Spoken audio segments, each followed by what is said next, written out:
Bonjour, bienvenue dans le broadcast. Ah ouais, le big broadcast. Ouais. Et Jacqueline, tu me suces la bite. Ouais. En fait, c'est chiant à dire big broadcast. Viens, on change de nom.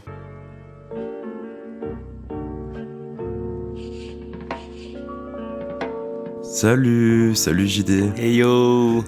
Salut tout le monde. Yes. Bonjour. JD, comment vas-tu? Ça va super, tranquille. Ça va, tu douilles pas trop d'hier soir? Non, tranquille, premier dimanche 2020, bonne année. Putain, bonne année c'est les vrai. auditeurs. Bonne année à tous. Je sais pas quand est-ce qu'il va sortir, mais je pense que ce sera d'ici un petit moment. Ok. On aura oublié Ouais. l'année 2019. Peut-être qu'on sera je sais pas si t'as vu la Troisième Guerre mondiale, etc. Ça commence. Ouais, ça commence Yes, il y a maintenant. une bonne... Ah ouais. Non mais ça va être compliqué, mais bon. Je sais pas si t'as vu à quel point personne ne prend ça au sérieux. Ben, moi j'avais rencontré il y avait un porte-avions américain qui était en poste à Marseille, ils avaient fait une escale, et j'avais croisé au Courju un pilote, je te jure que c'est vrai, un pilote d'avion, et il m'a dit, il était en mode, ouah. Alors je sais pas s'il avait complètement le cerveau lavé par Trump, etc., mais il m'avait dit, ouais gros, cet été, il m'a dit, dans 2-3 ans... ça sera Russie, Chine, Iran contre l'OTAN. Donc faut commencer à se préparer. Faut commencer à se préparer. C'est préparer. un mec, t'imagines, il vit dans cette peur-là déjà, maintenant, genre. Ah, mais je pense que quand tu bombardes des mecs au Yémen, tu dois avoir un certain level De folie. de folie. Ouais. Ah, en fait, tu vis pas dans la vie réelle, je pense. Tu es dans Call of Duty dans ta tête, c'est Ouais. pas possible. Le pire, c'est les pilotes de drones Ouais. américains Bah ouais. qui, en fait, eux, ils sont pas sur le terrain et Ouais. ils tuent des gens à distance, en fait. Ce qui fait qu'en fait, c'est un poste vacant parce que tous les gens, ils partent. T'as vu Black Mirror ou pas? Ouais. T'as vu Lequel? l'épisode où en gros ils mettent des trucs dans le cerveau des Ouais, soldats américains? En gros, ouais. c'est exactement ça. Juste qu'en fait, bah là, c'est une vidéo. Bon, du coup, on a digressé de ouf, carrément. Mais JD, tu es rappeur. Yes, entre Tu autres. es rappeur depuis Une je tente demi-décennie. 10 ans, ouais, c'est ça. Une demi-décennie. Ah ouais? Ouais. Depuis le collège. Enfin, non, ça fait pas 5 ans, mais un peu Non, plus. non, mec, ça fait beaucoup plus. Quand on s'est rencontrés, tu rappais déjà. Je pense que ça doit faire 10 ans. Hein. Non. Bah, quand on s'est rencontrés, je pense il y a 7 ans. Ah, il y a moyen. Hein. Moi, quand j'ai rencontré Lucas il y a 7 ans, du coup, ouais, ça doit être ça. Le temps qui Tu passe. rappelais déjà. Tu fais partie du groupe 237, Undersea. Gang, gang. Tu 237 gang. Vous préférez qu'on dise 237 ou 237 Undersea? Peu importe. 237 Undersea, Ouais, bien sûr, parce qu'on est basé principalement sous la mer, ouais. à 20 milieux sous l'océan. C'est là que les choses se passent. C'est dans l'obscurité.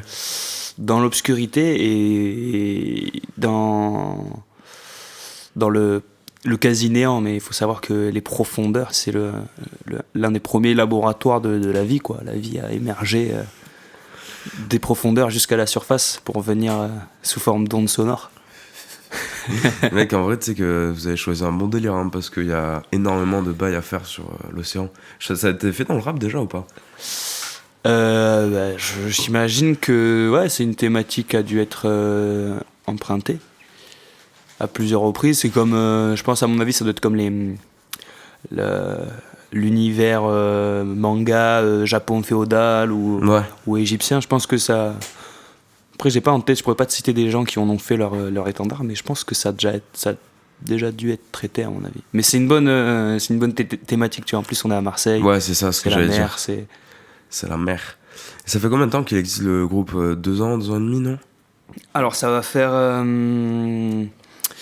ouais, bientôt 2 ans si je me souviens bien. Il existait déjà un petit peu sous forme de différentes factions, si tu veux, Ouais. parce que faut savoir qu'on est 8 dedans, Ouais. donc on s'est rejoints au fur et à mesure et on D'ailleurs, vas-y, non, vas-y.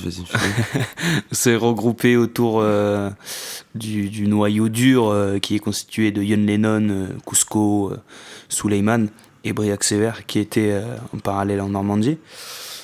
Ils ont commencé le truc parce que du coup, j'ai dit le truc, c'est parce que. Est-ce que c'est vraiment un groupe ou pas? Ouais, c'est Ok, un groupe. d'accord. On n'est pas un collectif, on est un groupe. D'accord. C'est Parce important qu'au de début, il me préciser. semblait que c'était. Non, ça a toujours été un groupe. Alors, non, c'était un collectif au début, dans le sens où, en fait, tout le monde Enfin, on avait des disciples partout en France, même en Belgique et tout, des gens affiliés à 237, mais pour des raisons de logistique et de productivité, on a dit. Alors en fait, la différence entre un collectif et un groupe, c'est ça? Alors un collectif, ça sera plus un truc avec la porte ouverte, avec des trucs qui fonctionnent en sous-groupe et en... T'es pas forcément obligé d'être dans la même ville, etc., c'est ça? Ouais, voilà, c'est ça. Un collectif, ça va être plus... c'est plus détaché, en fait, dans le fonctionnement des membres. Ouais. Et là, un groupe, on est vraiment... Vous êtes tout le temps soudés. Voilà. Ça fait un moment aussi que vous avez pas sorti de son... que toi, t'as pas sorti un son en dehors de 237. Il y a Youn Lennon qui avait sorti un son, enfin plusieurs sons même avant. Et là, là c'est que le groupe en ce moment. Que le groupe en ce moment. Et après... Vous êtes à combien d'albums là? Les solos vont finir par arriver, tranquille, mais ouais. chaque chose en son temps, on n'est pas pressé, quoi. Vous avez sorti combien d'albums? Alors, on a sorti pour l'instant 2 projets en groupe. Donc, le premier projet qui est sorti en 2017, il me semble, donc Tsunami, donc une mixtape d'une dizaine de titres. Et l'année dernière, on a sorti une autre tape de 9 titres, Hydratation, parce que l'hydratation est très importante. Je pense inutile de le rappeler. Mais là, on va sortir un projet en 2020, tranquille, c'est dans les tuyaux. Exclusivité, Big Broadcast. Ah, Big Broadcast, man. C'est en train d'être fixé, tranquille. On va sortir ça. On a sorti un clip là, Football. Ah voilà, je savais pas comment le dire. Football. Football. C'est football en argentin? Ouais, il me semble. Oh putain, je suis trop fort. Ouais, bravo. Et pourquoi Football?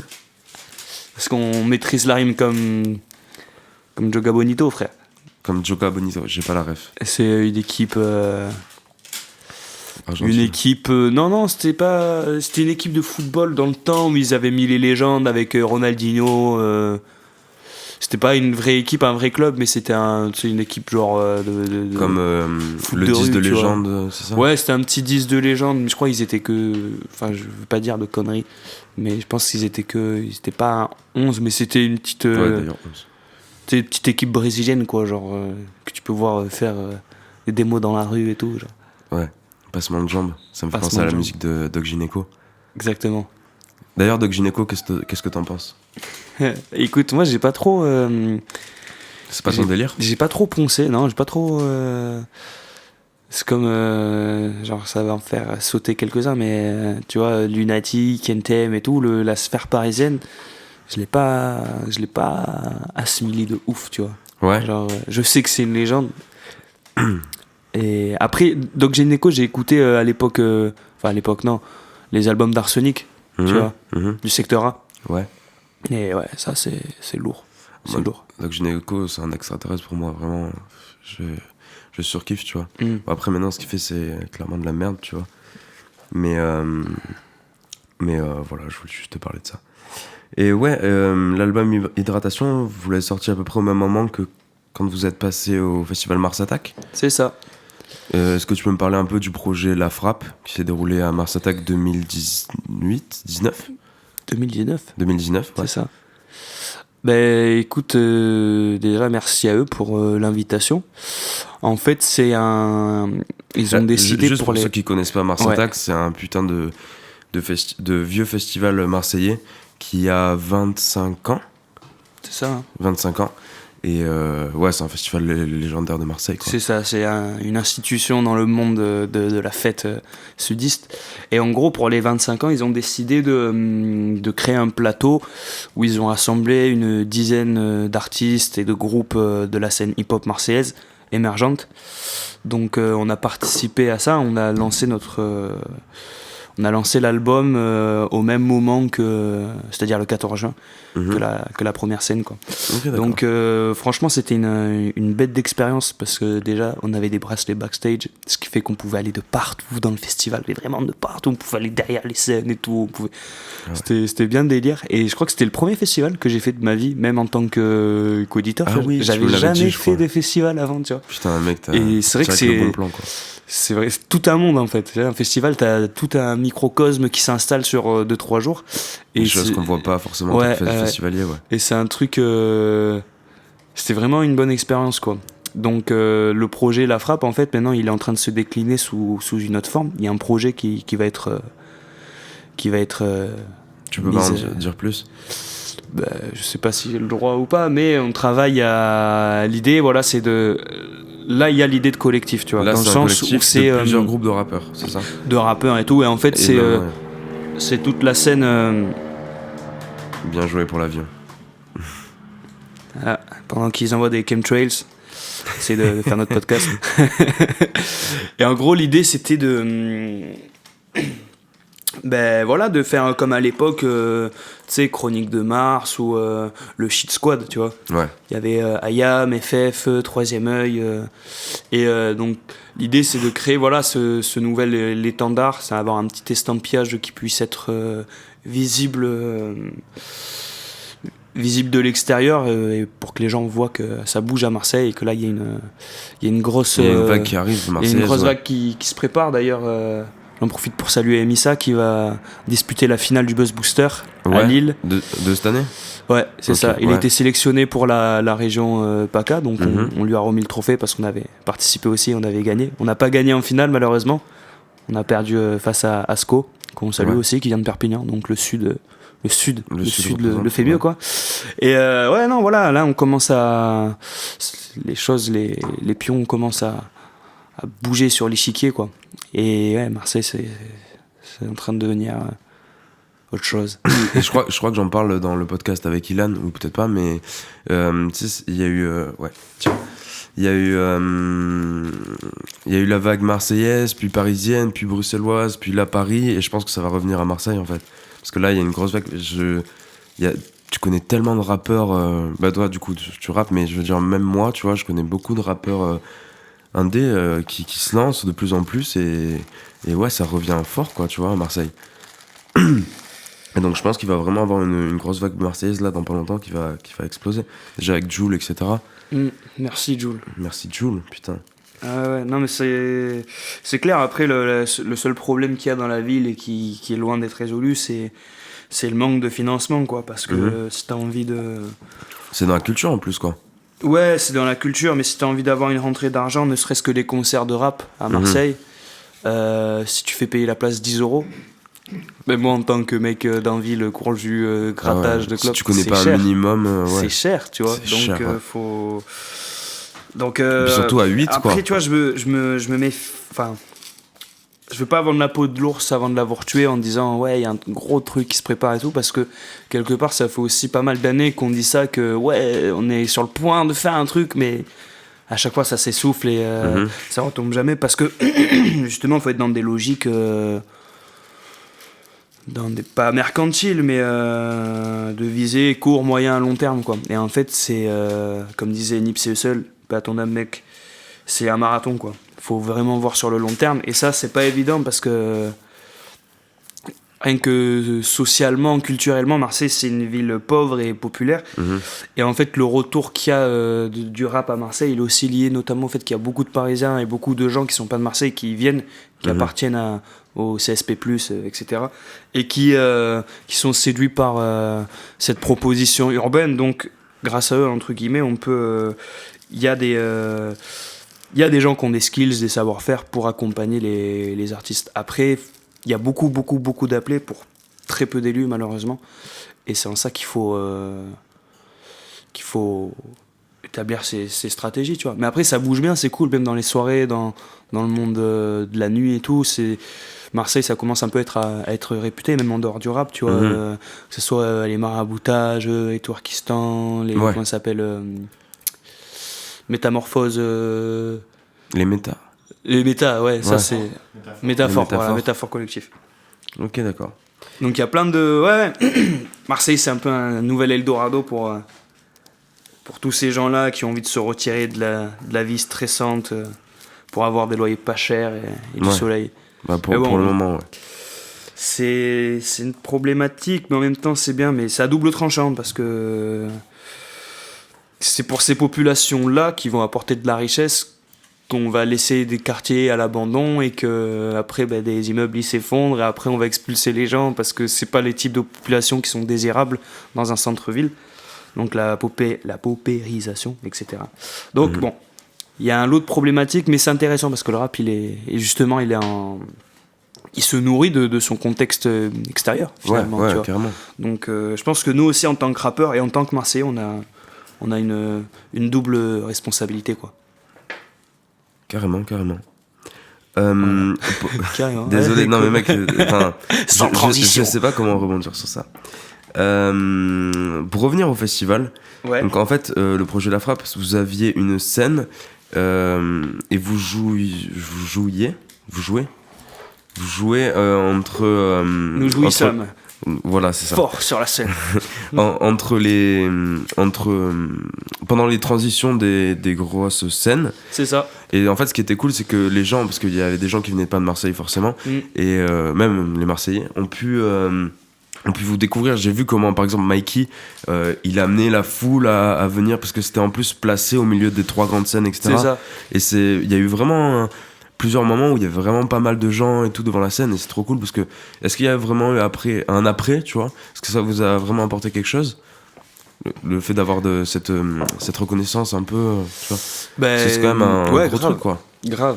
Ne serait-ce que sur les réseaux, on a eu je sais pas Ça vous a combien de boosté. gens qui nous ont follow d'un coup, tu vois, et ça fait vraiment plaisir. Et après l'après, c'est qu'on a eu tu rencontres pas mal de gens, tu échanges et après Faire des contacts. tu fais des contacts quoi, tu fais ton petit réseau et c'est pas mal quoi. Non, c'était bien marrant parce qu'en plus c'était une scène à même le sol parce que l'idée c'était de se remémorer ambiance parking. Et il y avait aussi la danse et tout. Voilà, c'est Ouais. ça. Et le thème du festival Mars Attack c'était le tuning, les voitures, etc. Donc ils avaient mis 2 vieilles voitures tunées, tu vois, Ouais.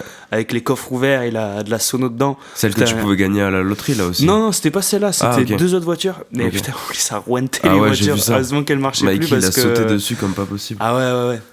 D'ailleurs, il a changé de blase, non? Non, c'est Mike maintenant. Mike. Ok, d'accord. Big up à Mike. Big up à Mike. Et du coup, jouer en festival, par rapport à... Parce que toi, t'as fait des scènes avant. T'as fait des scènes dans des lieux... dans des lieux où tu peux faire des concerts de rap. T'as fait aussi des scènes dans des bars.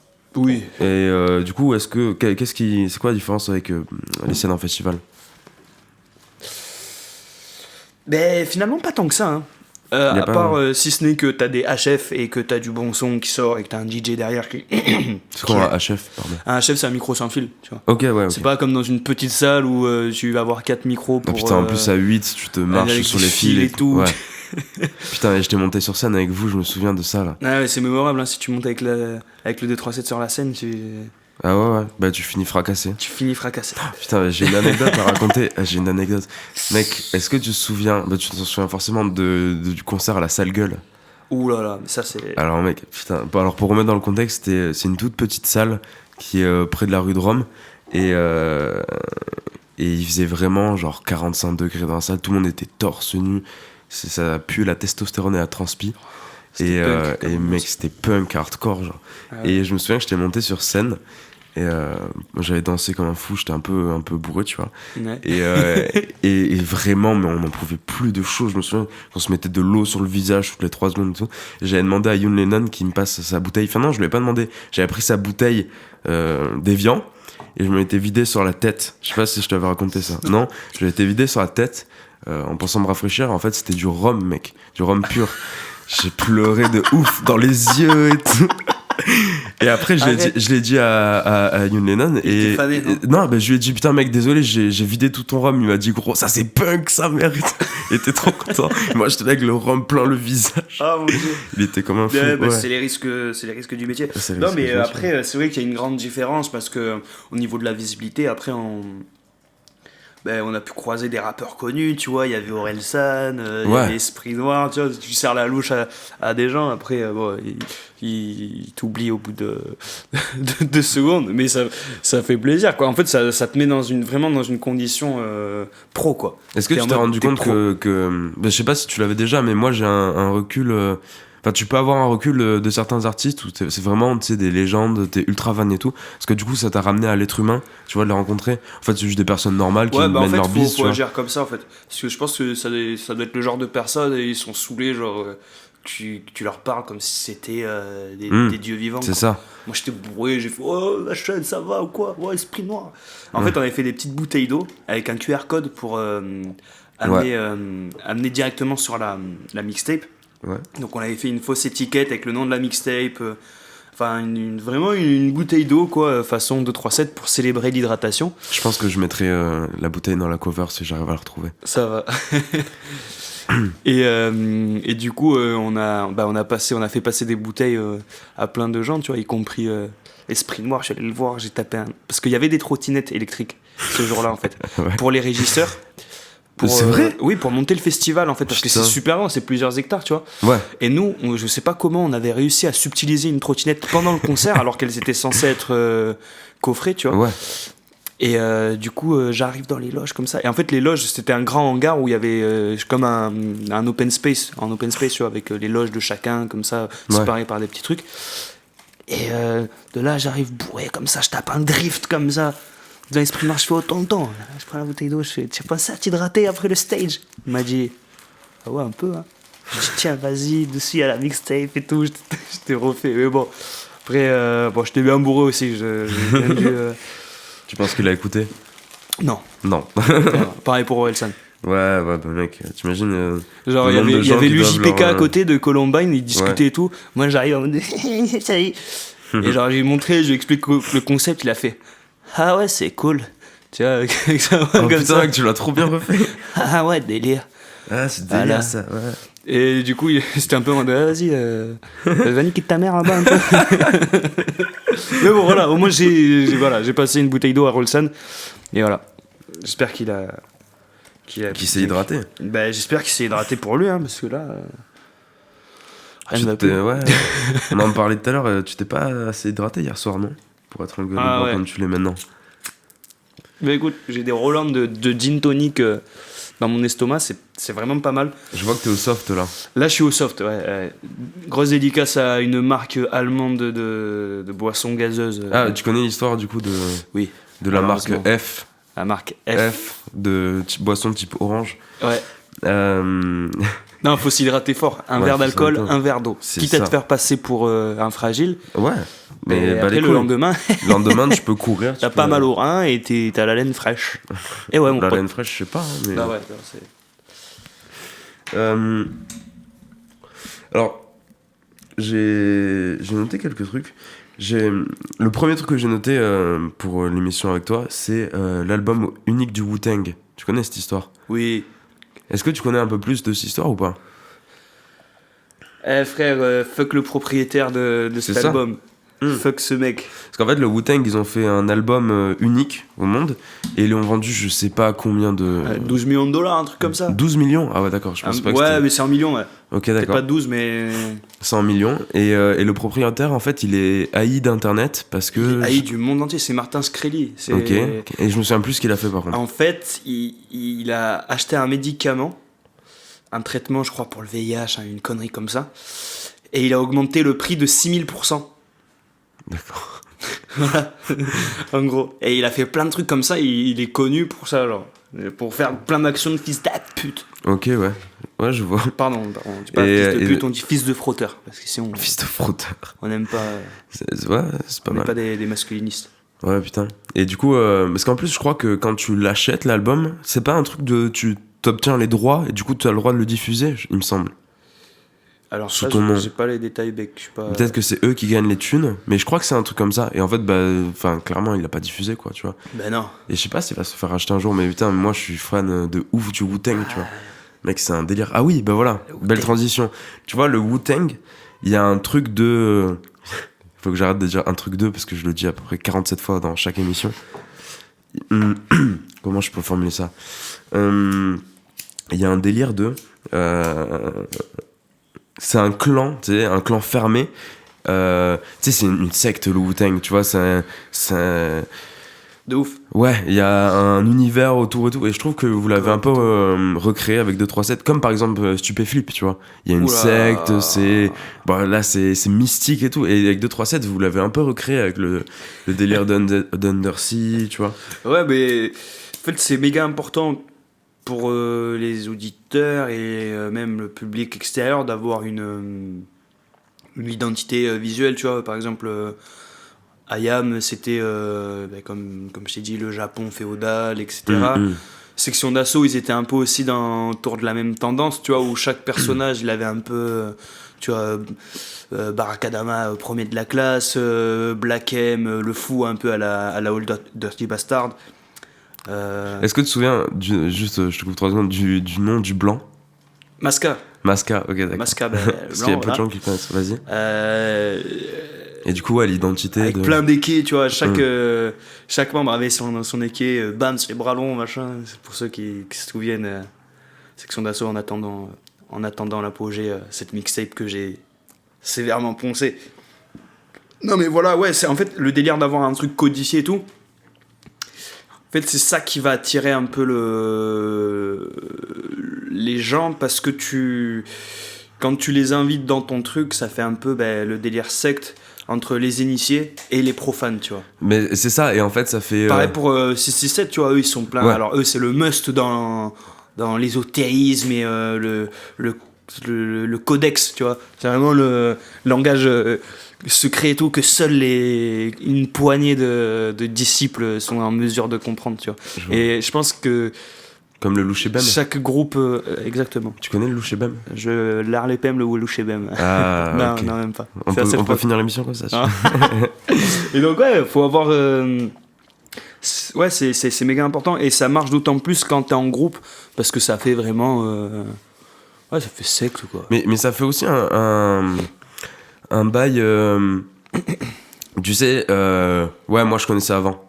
C'est moi je faisais partie de la famille avant et tout, et même maintenant que c'est connu. Grave. Et en fait, quand tu crées une secte comme ça, peut-être que même si c'est connu, tu vois, t'as quand même ouais, mais je fais partie du clan vraiment. C'est ça. Et peut-être que c'est une bonne stratégie à jouer, tu vois. C'est que de la spéculation en fait, c'est que voilà quoi, je veux dire c'est la loi de l'offre et de la demande, mais c'est aussi simple que ça. Ouais. Et bien sûr, en fait, plus t'auras de gens qui vont dire ouais, moi j'étais là avant et tout, plus les gens ils vont se presser au portillon et ils vont être pressés de rentrer, tu vois. En laissant le soin de fermer la porte ou de l'ouvrir, ça dépend. De l'entrouvrir. C'est ça. Ouais, c'est ça. Une porte entrebâillée qui claque, dont un son. Au va-et-vient du vent. C'est quoi déjà? Une porte entrouverte d'où nous viennent les accords d'une musique qui en ce lieu paraît irréelle. Oh putain, mec. Empire. Voilà. Alors ça c'est fait. J'avais pensé à... Qu'est-ce que tu penses du fait de percer sur YouTube aujourd'hui? La YouTube Money, frère, on la veut, on la chasse tous les jours. Mais faut beaucoup d'abonnés. Nous, on dépasse pas. Parce que tu peux. On dépasse pas 5000 vues, tu vois, genre. Franchement, c'est déjà bien, tu vois. Je sais qu'il y a beaucoup de taf derrière, que toi, ça fait longtemps, etc. Mais ouais, c'est un premier pas. Et par exemple, tu vois, il y a des gens comme Moa la Squale qui percent, mais d'une semaine à l'autre. Ça tient à rien, Il faut juste trouver le momentum, quoi. La bonne sauce au bon moment. Et soit ça prend, soit ça prend pas. Des coïncidences de. Après, ouais, les coïncidences, le hasard, pas le hasard, tout arrive à point nommé, tu vois. Ouais. Et si ça arrive pas, tant pis, tu vois. Mais ouais, les gens qui perçoivent sur YouTube, maintenant YouTube, c'est je sais pas combien d'heures je passe de ma vie sur YouTube. Ouais. Alors, y a tellement de contenus divers et variés. Et après, c'est bien, mais ça peut faire un nivellement par le bas aussi, parce que tout le monde veut sa petite caméra, ce film. Alors, je sais pas si vous avez remarqué. Ouais. Mais bon, maintenant, faut... Et avec les réseaux, c'est que tu peux avoir ta communauté, ton machin, et c'est ça qui est dur à créer, parce que, en fait, ça nécessite aussi une bonne connaissance des algorithmes, c'est beaucoup sur la fréquence, comment ça s'appelle, la régularité, tu vois. Ouais. Il faut avoir le radar qui tourne constamment quoi. Mais donc, ouais, du coup, j'ai l'impression qu'au début vous étiez ultra productif, il y avait un contenu tout le temps, et là vous prenez un peu plus le temps pour travailler. J'ai l'impression qu'il y a un peu plus de com, tu vois, de tout ce qu'il y a autour, tu vois. Et qu'est-ce que t'en penses de ça? Est-ce qu'il faut prendre plus le temps? Est-ce que faut faire comme Jul et sortir, mec, tu vois, après chacun a sa recette, tu vois. Mais c'est vrai que nous, pendant un temps, on était super productifs. On était surtout sur SoundCloud, on envoyait pas mal de choses. Mais là, on s'est mis plus dans une optique. On va être sur la qualité plutôt que la quantité, tu vois. Ok, d'accord. Parce que, en fait, finalement, la substance, elle se perd quand c'est noyé dans quand t'envoies trop de trucs et tout. C'est bien parce qu'après, les gens, ils voient que t'es actif et que tu dors up. Mais après, en fait, des sons, en fait, mettons, genre, si tu balances 3 projets par mois, il y a des sons qui vont peut-être se perdre et qui seront pas mis en valeur alors qu'ils seront super, mais qui seront noyés justement dans une masse de trucs. Et on a envie de procéder autrement. Et après, on est 8, donc sur le choix des morceaux, à chaque fois, ça prend un peu plus de temps maintenant, parce qu'on a vraiment envie de livrer des choses abouties, quoi. Et est-ce que tu penses que... parce que dans un duo, dans un trio, etc., quand ça marche, c'est que il y en a... ça se complémente. Est-ce qu'à 8, ça peut quand même se complémenter, tu vois? Est-ce qu'il y a vraiment chacun qui a son délire, tu vois? Ouais, bien sûr. Ouais. Bien sûr, mais c'est justement ça qui est intéressant, c'est que plus il y a de gens, donc plus il y a de diversité, donc plus tu travailles avec ces gens-là, plus tu vas trouver ta patte à toi, en fait.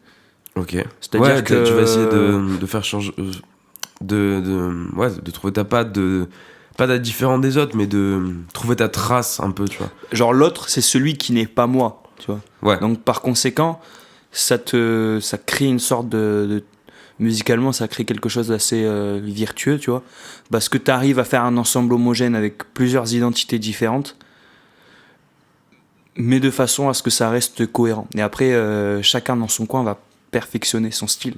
Et après, on retourne à ce truc un peu secte et tout, Wu-Tang, tu vois, c'est comme des X-Men ou des moines Shaolin, tu vois, qui... tu vois, chaque moine Shaolin, en soi, il a son style de prédilection. Les Tortues Ninja.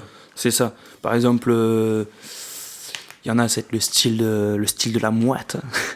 C'est quoi le style de la mouette? Le style de la mouette, c'est... Du gabian. Du gabian. Le pire des gabians des barques, comme dirait ce bon vieux Freeman.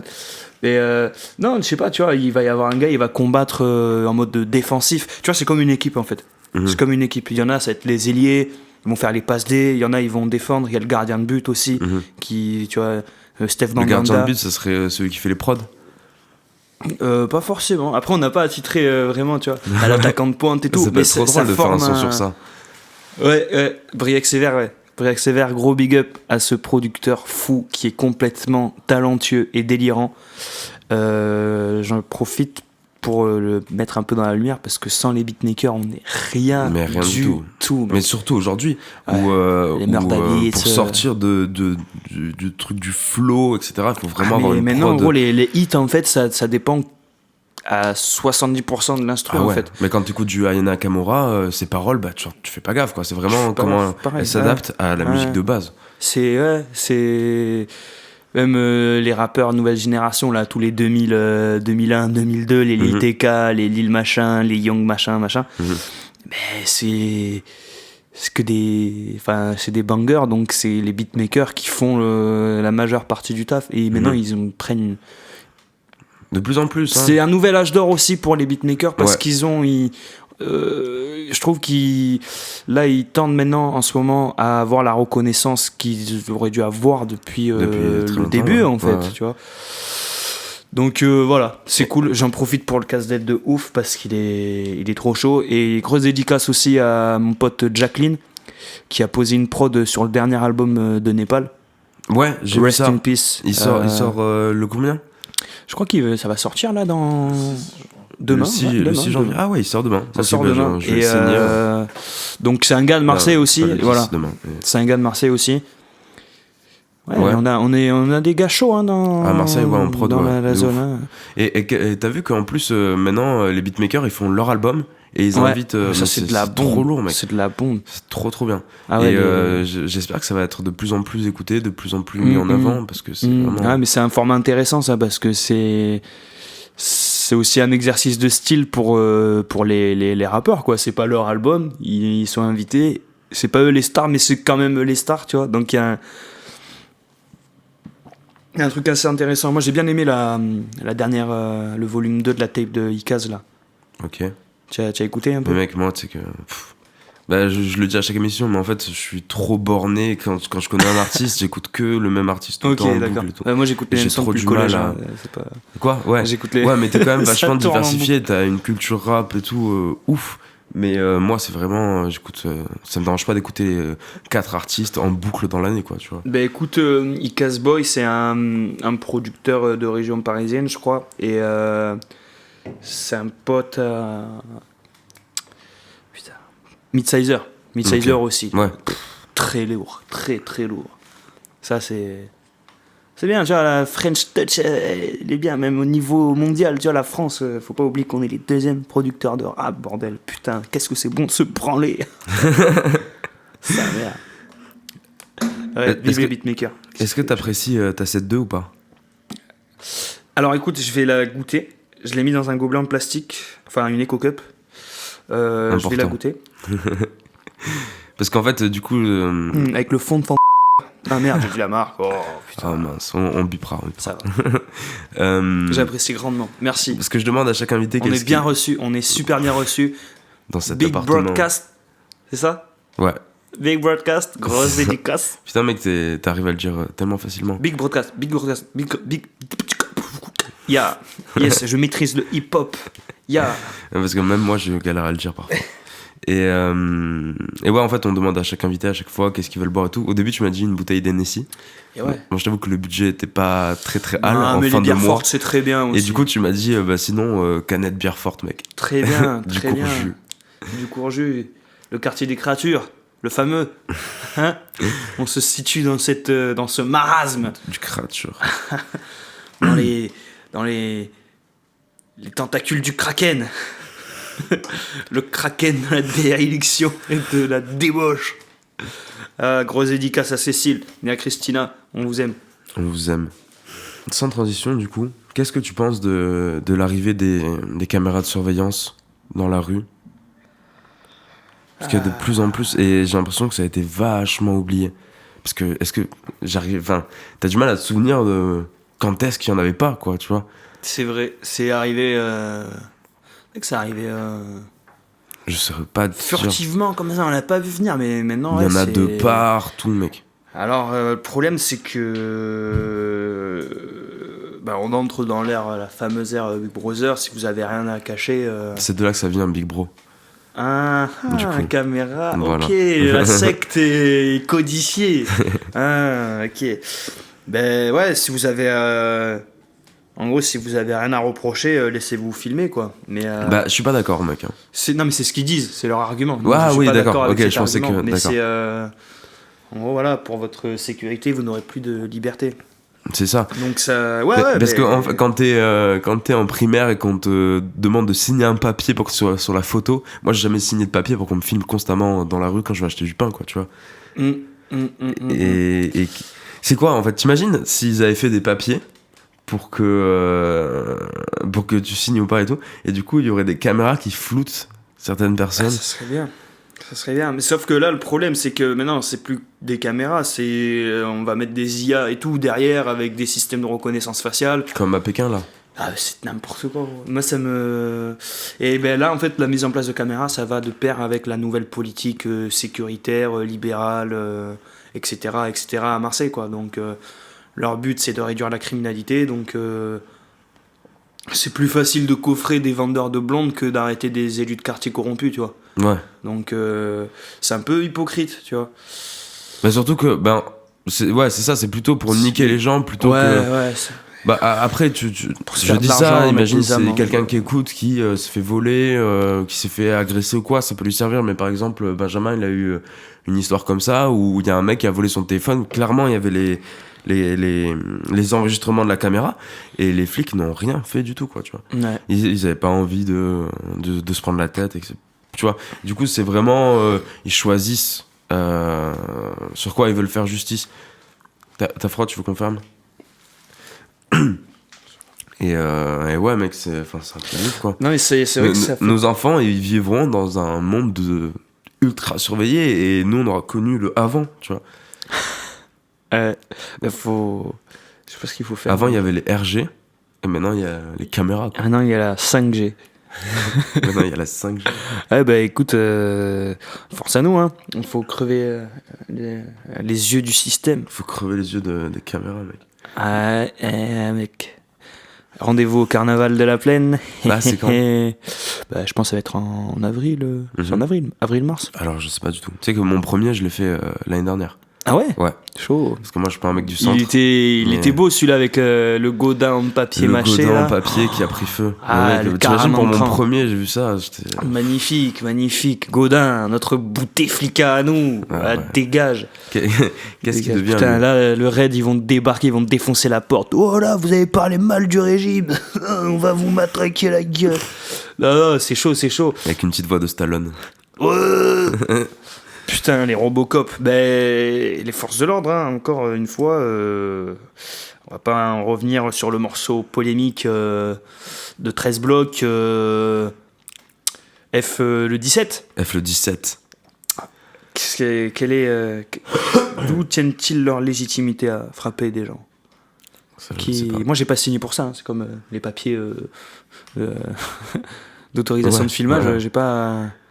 J'ai pas souscrit pour me faire arracher la gueule par des gaz lacrymaux et des matraques. Et je crois que j'en parle dans le podcast Dylan, mais tu te souviens quand je me suis fait taper par un baqueux? Ah ouais. Et que c'est toi que j'ai vu directement après. Ah ouais, t'étais sonné, frère. Ah ouais. Et toi, t'étais en train de pisser entre deux poubelles avec un pastis à la main. J'en souviens très bien. Ah ouais, c'était au réformé à côté des Danaïdes. J'ai couru vers toi, c'était la première personne que j'ai vue, et tu m'as dit, gros, qu'est-ce qu'il y a avec le pastis à la main? Ah ouais, je me suis dit, non, ok. mais c'était bête. Non, mais, moi, j'étais sonné de ouf. Et ouais, mais Marseille, ça a toujours été une avant-garde aussi. Je pense pour ça que les gens fantasment aussi autant sur Marseille, c'est parce que il y a le côté... Comme dit Olas, c'est une zone de non-droit. Exactement. Et il y a un peu un tourisme malsain aussi par rapport à Marseille. Ouais, c'est qu'il y a une sorte de voyeurisme, tu vois. Les gens vont à Marseille, oh t'es allé à Marseille, t'as fait Marseille. Genre c'est une sorte de Vietnam, tu vois, pour les gens. C'est un peu un lieu exotique à 3 heures de Paris. Putain, les Parisiens, les pauvres. Désolé les gars, franchement, s'il y a des Parisiens qui écoutent, il n'y a rien contre vous. C'est simplement, oh putain, belle, il décapsule sa bière avec un gobelet en plastique. Je tiens à le noter. Mais ouais, et en fait, là tu te poses des questions parce qu'ils ont intérêt en fait à ce qu'il y ait de la criminalité, de la pauvreté, à ce que ça soit populaire, à ce qu'il y ait des quartiers qui soient laissés à l'abandon pour que les gens viennent à Marseille là, j'ai l'impression que c'est parti un peu loin parce que ils sont en train de tout gentrifier. Non, mais moi je suis d'accord. Bon, moi je suis pas trop intervenir, mais. Vas-y, interviens. Tu veux te rapprocher du micro? Non, mais. Ce que tu dis, c'est marrant, ça me fait penser. Fais pas le timide, qu'est-ce qu'il y a? Allez, viens. Alors, pourquoi tu fais le timide? On va faire intervenir notre magnifique Efeb derrière les manettes avec son petit chat. Il est doux comme tout. Tous.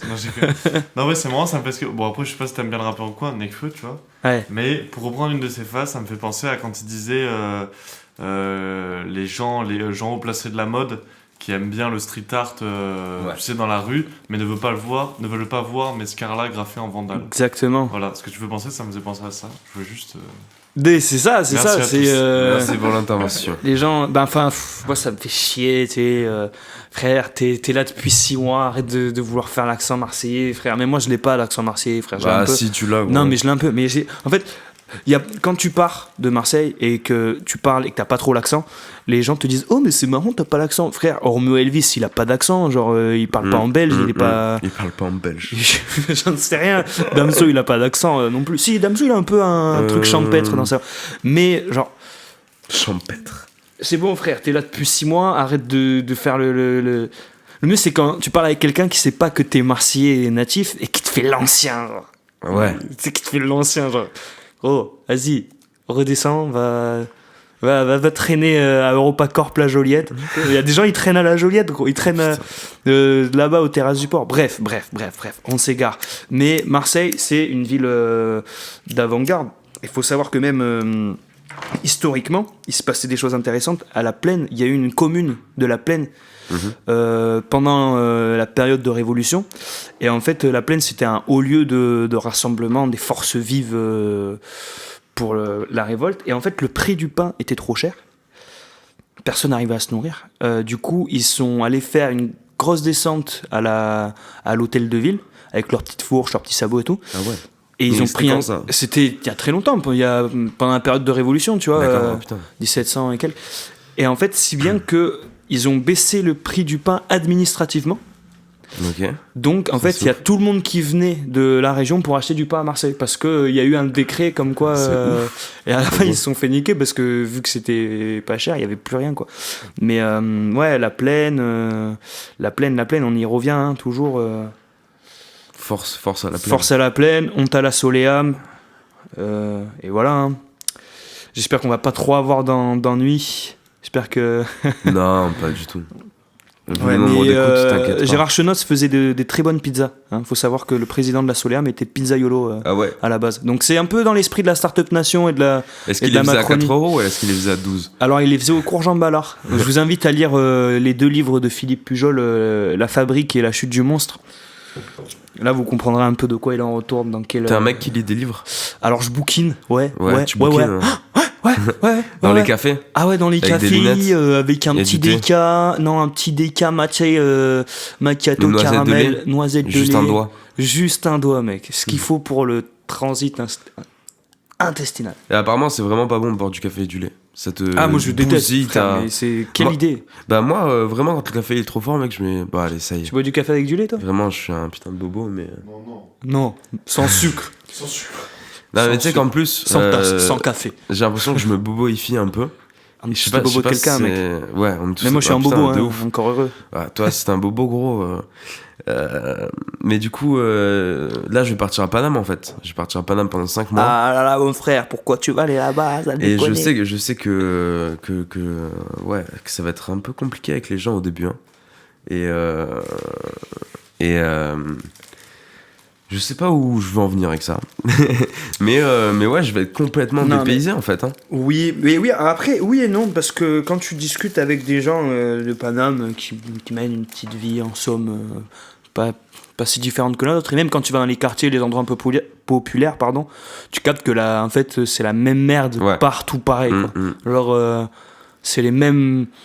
Je sais pas, frère, c'est la même tristesse dans les yeux des gens, c'est la même déprime du taf. Après, à Paris, peut-être, je sais pas, j'ai pas vécu là-bas, mais peut-être c'est plus exacerbé par le fait que ça soit la capitale et que ça soit qu'il y ait une pression en plus, mais que tu ailles à Lyon, à Toulouse. Non, pas Lyon, frère. Lyon, j'y suis jamais allé en vrai, je parle de ça. Mais Toulouse, tu vas à Toulouse, c'est. Pourquoi moi j'aimerais bien aller. La fête des Lumières, ça a l'air pas bien, mec. Ouais, ça a l'air pas bien, mais j'ai l'impression que je connais aucun Marseillais qui a aimé Lyon. Après, parce qu'il y a qu'un seul olympique, mon pote. D'ailleurs, on a joué contre Trélissac là tout à l'heure. Vous avez le score ? Vous êtes chaud de regarder le. Benjamin va s'en occuper. Alors, notre assistant sportif. Non, en fait, pas de bol, mais à chaque fois que je suis allé à Lyon, genre je suis allé 4 fois, il a plu, déjà. Et ensuite, c'est une ville très très plate. Désolé les Lyonnais, hein. Moi, c'est juste mon avis à moi. C'est une ville qui est super plate, à part le vieux Lyon qui est stylé. Mais en fait, il y a plein de buildings qui sont en construction. C'est très très étrange comme. Ouais. 1-1.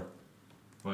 Le score. Alors, les gars, on fait un match nul contre une équipe de Division 4 qui s'appelle Trélissac, qui a perdu contre l'équipe de réserve de Saint-Etienne. Voilà, donc je pose ça là. Après. Allez. Super. Mais tu vois, c'est comme Marseille, la ville et le club, hein, on l'aime autant qu'on les déteste.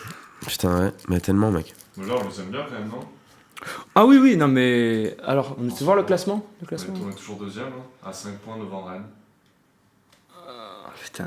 Putain, mes frères, c'est n'importe quoi, Paris, n'importe quoi. Qu'est-ce que Neymar en Ligue 1, genre ? N'importe quoi. Mais Lyon, ouais. Ben attends, une ville plate, c'est pas mal aussi, gros, parce que. Ah non. Moi, je trouve que ça perd tout son charme. Hein. Bon, après Marseille, c'est les montagnes russes. Bon, tu habites à Marseille, tu as des jambes, gros, après tu es un chasseur alpin. Mon Faire Deliveroo à Marseille. Ah ouais. Mais le vélo, c'est vrai que le vélo à Marseille, il y a quand même une...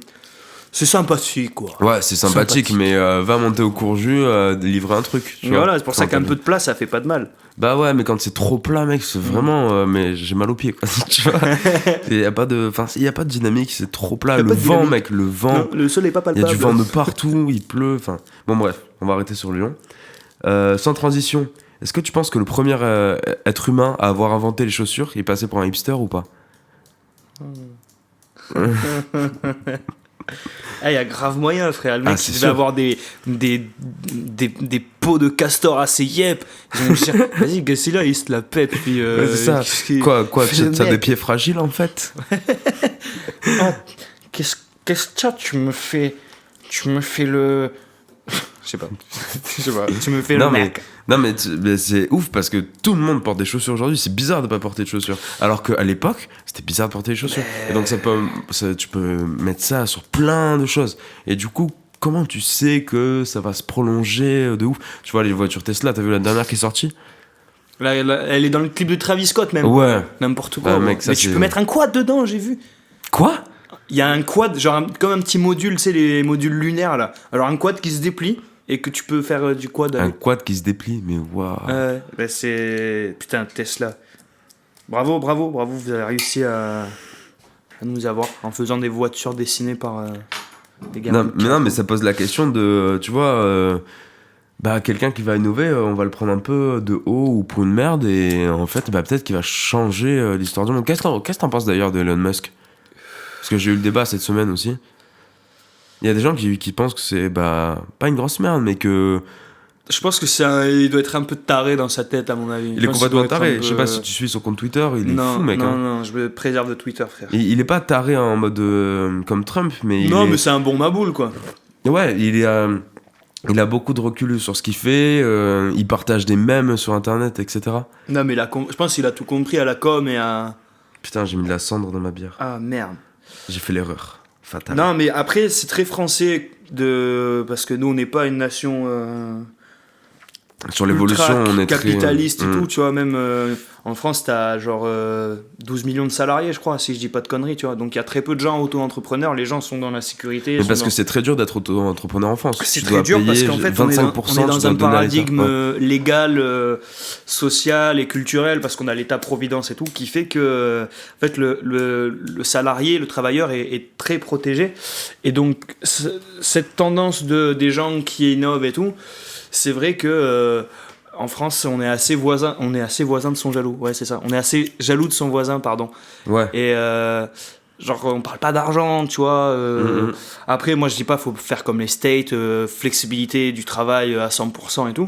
Mais c'est vrai que c'est très français de vouloir tirer un peu les autres vers le bas pour que dès quelqu'un qui sort un truc, on va rager de pas l'avoir fait nous, tu vois. Genre, après, peut-être que c'est humain. Mais j'ai l'impression qu'en France, dans le cadre dans lequel on se situe, c'est plus exacerbé, quoi. T'as une anecdote sur ça? Quelque chose qui est sorti que tu te dis putain, j'aurais dû le faire moi? Ou alors quelque chose, t'as une idée de quelque chose, tu l'as vu sortir, tu l'as fait putain, pourquoi je l'ai pas fait? Moi j'ai une anecdote si tu veux réfléchir en attendant. Vas-y. Alors il y a un moment dans ma vie un peu triste où je voulais travailler, je voulais faire de la pub. Et en fait, le mec, le monde de la pub, tu vois, genre c'est vraiment un monde où tu te noies. Et moi, en tant que, tu vois, je fais du graffiti, etc., c'est un peu le même délire en soi, tu vois. Sauf que la pub, il y a quand même un truc ultra commercial, etc. Et en fait, j'avais eu l'idée de faire une pub qui passerait à la télé, où en fait, alors il va falloir que je l'explique très très bien. Commencer ta pub avec une fausse pub. Exemple, tu as une pub Nivea qui passe juste avant. Commencer avec une pub comme ils ont fait, en fait c'est McDo qui a fait ça après, tu vois. Okay. Et donc en fait McDo, ce qu'ils ont fait, c'est que la pub elle commence par une meuf qui se douche, tu vois, il y a un zoom et tout. Mais en fait non, en fait c'est pas une pub pour ça, c'est juste qu'on sort notre nouveau burger, tu vois. Et en fait avec sans transition et tout, ça passe bien parce que du coup tu t'attends à voir quelque chose et d'un coup t'as un bam. Non, c'est juste des burgers. Ils ont fait un truc sur ça. Et mec, j'étais trop dégoûté de pas l'avoir fait avant, tu vois. De pas avoir donné l'idée. Mais parce qu'en fait, les idées, elles volent dans l'espace et personne. Et c'est celui qui va la choper en premier. C'est ça. Et après, bon, faut ravaler son ego, tu vois. Pareil pour les punchlines et tout, tu vois. Moi, un petit rappeur, j'ai déjà sorti des trucs, des rimes, tu vois, mais c'est des rimes, tu vois, c'est des mots, ils disent appartiennent à tout le monde. Ouais. Qu'après, SCH ou Dinos, ils vont rapper, et je vais être là en mode putain, j'avais sorti avant, mais je suis pas assez connu, frère, mec. Et après, on peut te dire, toi, tu l'as volé à Dinos. Exactement. Ouais, putain, c'est horrible, mec. Est-ce que t'as ce truc-là de... quand t'as une punchline en tête qui te vient trop vite, tu dis, oula, c'est peut-être... tu vois, tu te fais trop influencer. Et du coup, tu ressors un truc que t'as déjà écouté et tout. Ouais, ça arrive des fois. Moi, j'ai peur de ça. Hein. Et toi, j'ai peur de faire un truc... Un graphe, un motif. Putain, mec, j'ai encore cendré dans ma bière, c'est horrible. Putain, je suis vraiment envié. T'es le standard juste là, mec. C'est ça que je comprends pas en plus, c'est un standard. Mais ouais, mais bon. Non, ouais, bien sûr, c'est... On va boire quand même. Des fois, ouais... Des fois, tu crois avoir inventé un truc, mais en fait, non, ça existe déjà parce que le cerveau, après... la mémoire, elle peut être cachée, tu vois. Elle peut être... Enfin, tu peux avoir un truc de façon inconsciente que ton cerveau, il a retenu après que tu réécris. Et tu crois que c'est toi qui l'as inventé, mais après, en fait, tu captes que c'est pas toi. Ça arrive, faut faire attention. À la base, on est parti sur l'être humain qui a inventé les chaussures. Dans le même genre, j'ai un truc, c'est... Est-ce que toi aussi, tu te rends compte à quel point t'es bourré quand tu vas pisser ? Parce que pisser, c'est un truc ultra quotidien que tu fais tous les jours, etc. Ouais. Et le fait d'être pas trop toi-même quand t'es un peu ivre, d'aller au chiottes, vu que c'est tellement habituel, là tu te dis waouh. Donc là c'est pas comme d'habitude. Le débit, Et moi je sais que c'est comme ça que je note mes étapes. D'accord, ok. Et donc là au début je suis pompette, je vais pisser, c'est sympa et tout. Et après j'ai du mal à viser la cuvette. Tu mets des petits pluviomètres pour évaluer. Et c'est comme ça que je me rends compte quand en plus t'es seul, t'es isolé, tu vois. Et est-ce que toi aussi t'as ce truc là ou pas ? Alors ouais, ça se passe pas de la même façon, mais déjà la règle d'or c'est jamais pisser après la première bière. Putain mec, voilà, j'en parlais aussi cette semaine, c'est un truc de ouf. On est d'accord. J'en parlais cette semaine, c'est une légende et en fait j'avais lu des articles, je sais pas, il y a des gens qui aussi le prouvaient, etc. En gros la règle c'est tu vas jamais aux toilettes après la première bière, t'attends toujours la deuxième ou la troisième et en fait tu pisseras beaucoup moins toute la soirée. Enfin tu iras beaucoup moins aux toilettes, ça, etc. Parce que moi je sais que j'ai une vessie ultra petite et ça m'est arrivé à Bruxelles du coup. D'attendre, etc. Et j'avais pissé genre 2 fois dans la nuit, alors que moi je pisse vraiment 7-8 fois par jour, tu vois.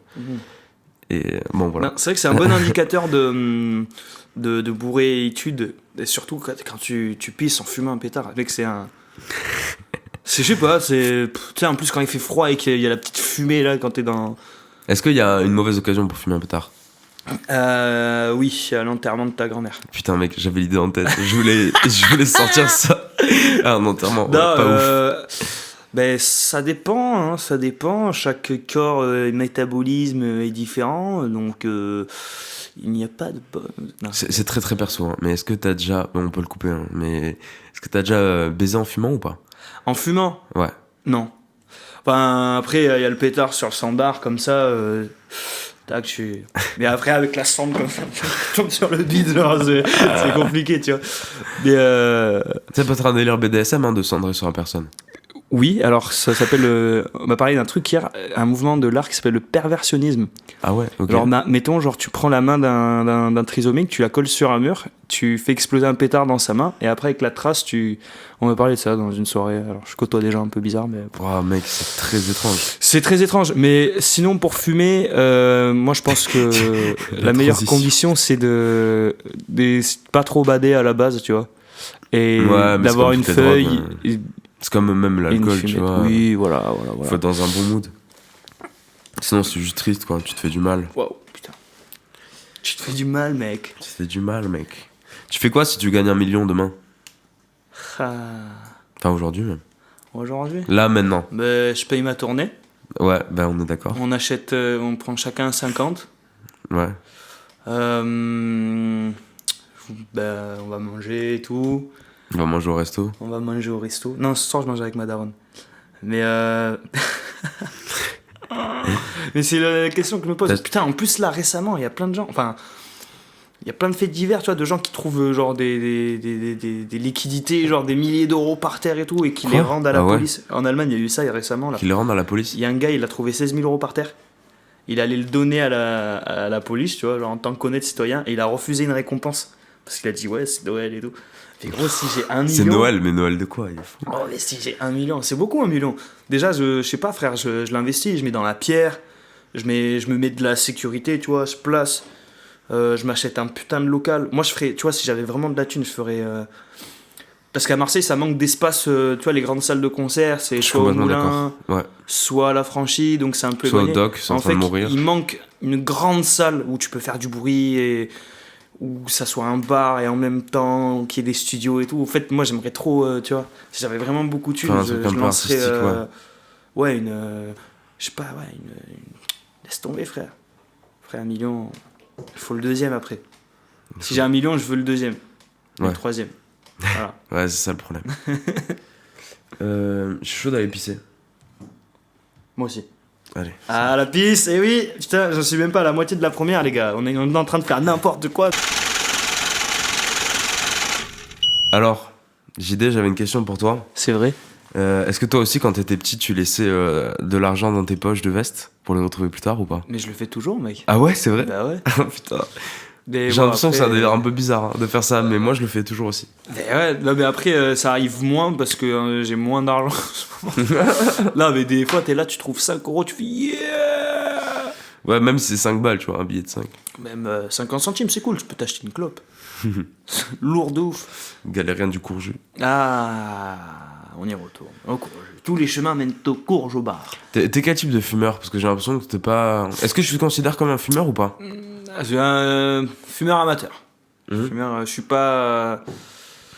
Je consomme pas trop de façon perso, mais j'aime bien. T'as la cig sociale. Ah, tu parles de la cigarette? Ouais, je parlais de la cigarette. Ouais, j'ai la cig sociale. Le grattage est un bon moyen de. Non, mais tu fumes jamais de cig solo, quoi. Ah si. Ah si, ok, d'accord. Ah si, ouais. Parce que moi, ça fait du coup 7 ans que je fume des clopes. Et je me considère toujours pas comme fumeur. Et j'ai un gros problème avec ça, vraiment. Et j'ai trop peur d'être accro, alors que je sais très bien que, tu vois, si je fume pas pendant 4 jours, je suis un peu nerveux, etc. Ok. Et là, d'ailleurs, putain, j'ai voulu arrêter, tu vois. 2020, je me suis dit... Les résolutions tombent à l'eau, mec. J'ai tenu 3 jours en fumant... 3 jours sans fumer. Et j'ai fumé 2 clopes hier. Puis hier soir, j'ai fini mon paquet. Donc autant te dire que bon. Mais après, quand tu bois et tout, c'est compliqué. L'alcool appelle la clope et la clope appelle l'alcool, hein, comme on dit. Là, moi, c'est vrai que... Mais du coup, je fume pas seul, tu vois. C'est bien ça. Je fume jamais. Avant, je fumais dès que le bus il avait 5 minutes, tu vois, dès qu'il y avait 5 minutes pour le bus, dès que. La clope, c'est de la merde, hein. C'est clairement de la merde. Et puis c'est super cher en France, tu vois. Super cher. Et puis si t'as envie d'acheter des clopes pas chères, c'est des clopes du bled où c'est de la poussière dedans qui pue le cul, frère. Ouais. Puis les indus, moi, j'arrive vraiment pas, quoi. Ah ouais? Ouais. Moi, c'est plutôt l'inverse, moi, tu vois. Ah ouais, bah, beaucoup de gens, hein, mais quand tu fumes des roulés, c'est un peu. Après, tu fumes une indus, pour tous les amateurs de roulés, voilà, ils connaissent. Quand tu fumes une indus, mec, t'as l'impression d'avoir fumé 3 lattes sur une roulée, quoi. T'as envie de t'en griller une deuxième direct. Ça te fait rien du tout, quoi. Moi, le problème que j'ai avec la cigarette, c'est que quand j'en ai pas, je gratte, et quand j'en ai, je donne parce que en retour, tu vois, genre. Ben ça, c'est que la je théorie du connais pas, tu Courjus. vois, je donne parce que je me mets dans la position du gars qui a pas de clope et. Ouais, t'arrives à avoir donc son en fait, fil là. j'ai jamais de clope en fait. C'est un théorème un peu. Est-ce que tu te mets souvent à la place des gens ou pas? Ouais, je suis quelqu'un d'empathique de ouf. Non, mais c'est super important. Hein. Non, pas forcément empathique, mais. C'est super important de se mettre à la place des gens, même avec qui tu discutes, etc. Ouais. Se mettre à la place des gens tout le temps. Pour savoir ce qu'ils pensent, pour pas que tu paraisses trop égocentrique, pour pas que tu fasses trop de mal, tu vois. Je pense que c'est important et on est doué de ça, nous autres êtres humains, donc... Bah tous, hein. Oui, plus ou moins, mais après je pense que c'est ça qui nous permet de vivre et de créer une société, quoi. C'est de se mettre un minimum à la place de l'autre. Après, je vais pas te mentir, des fois il faut se protéger et c'est mieux dans ton intérêt de ne pas te mettre à la place de l'autre et ne prendre que ta vision. Mais je suis persuadé que cette capacité à se mettre à la place de l'autre, c'est quelque chose de fondamental. Ouais. Parce que l'autre, c'est juste c'est nous-mêmes, en fait. Tu vois, c'est con ce que je vais te dire, mais globalement, sur la Terre, on a tous à peu près les mêmes aspirations, c'est-à-dire recevoir de l'amour, en donner, manger, boire, baiser, dormir. Et c'est super intéressant ce que je viens de dire.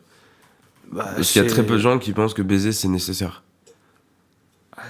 Après, c'est chacun sa vision des choses, mais moi, je pense que c'est pas aussi important que bouffer et boire, tu vois, mais c'est notre... je sais pas, c'est vrai que notre espèce, niveau sexualité, elle est déterre, tu vois. Genre, elle a fait de cette fonction-là, pas seulement un truc pour se reproduire, mais en fait, je sais pas, c'est un art, en fait. Pas un art, mais c'est une pratique, tu vois, c'est un truc... je sais pas. Ouais, parce qu'en fait, je sais pas s'il y a des animaux qui baissent juste pour le plaisir.